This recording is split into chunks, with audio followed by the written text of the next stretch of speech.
আসসালামু আলাইকুম। সকাল ৯টা বেজে ৩০ মিনিট। আজ শুক্রবার বাংলাদেশ বেতার কক্সবাজার স্থানীয় খবরে স্বাগত জানাচ্ছি অ্যালেক্স সামুয়েল বারিন।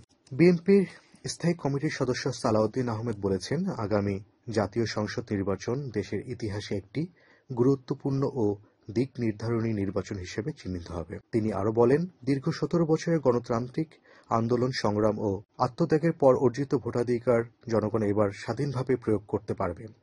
সালাউদ্দিন আহমেদ গতকাল নিজ নির্বাচনী এলাকা পেকুয়ার বিভিন্ন এলাকায় প্রচারণার তৃতীয় দিনে পথসভায় একথা বলেন। তিনি বলেন, বিএনপি ২০২৩ সালেই রাষ্ট্র কাঠামো মেরামত ও গণতান্ত্রিক সরকারের লক্ষ্যে ৩১ দফা ঘোষণা করেছিল।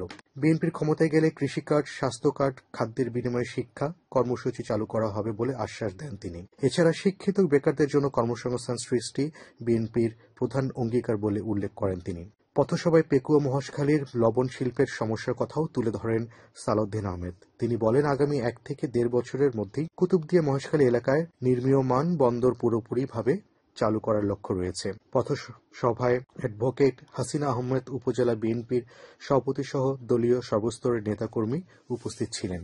রোহিঙ্গাদের জন্য মানবিক সহায়তা কর্মসূচির আওতায় গ্রেইন ফ্রম ইউক্রেনের ৩,০০০ টন ভোজ্য তেল হস্তান্তর করা হয়েছে।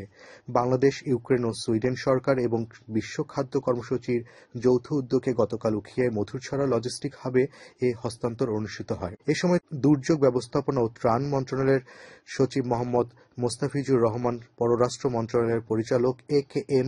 মহিউদ্দিন কায়েস, শরণার্থী ত্রাণ ও প্রত্যাবাসন কমিশনের ইউক্রেনের রাষ্ট্রদূত অন্যান্যরা উপস্থিত ছিলেন।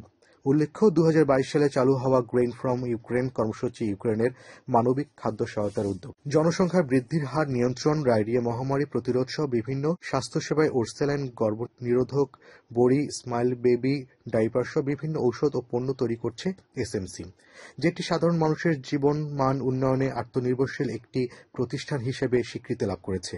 গতকাল কক্সবাজার প্রতিষ্ঠানটির বার্ষিক বিক্রয় সম্মেলনে একথা জানানো হয়। শহরের কলাতলীর একটি হোটেলের বলরুমে প্রতিষ্ঠানটির চেয়ারম্যান, কর্মকর্তাসহ সারা দেশের সেলস টিমের সদস্যরা অংশ নেন।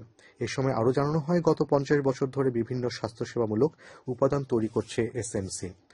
মহেশখালীতে ভ্রাম্যমাণ আদালত পরিচালনা করেছে উপজেলা প্রশাসন। গতকাল পৌরসভার ফায়ার সার্ভিস সংলগ্ন প্রধান সড়ক ও ছোট মহেশখালী ইউনিয়নের আদিনাথ সরকারি প্রাথমিক বিদ্যালয় সংলগ্ন সড়কে উপজেলার সহকারী কমিশনার ভূমি ও নির্বাহী ম্যাজিস্ট্রেট মোহাম্মদ আবু জাফর মজুমদার এই অভিযান পরিচালনা করেন।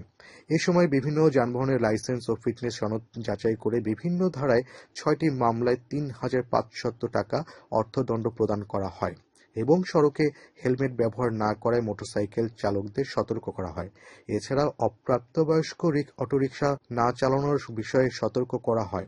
জনস্বাস্থ্যে এ ধরনের অভিযান অব্যাহত থাকবে বলে জানান নির্বাহী ম্যাজিস্ট্রেট। টেকনাফের শাহপরীর দ্বীপে ইঞ্জিন বিকল হওয়া যাত্রীবাহী বোটসহ ৪৫ জন যাত্রীকে উদ্ধার করেছে কোস্টগার্ড। কোস্টগার্ডের মিডিয়া কর্মকর্তা লেফটেন্যান্ট কমান্ডার সিয়ামুল হক স্বাক্ষরিত এক প্রেস বিজ্ঞপ্তিতে গতকাল রাতে এ তথ্য নিশ্চিত করে জানানো হয়।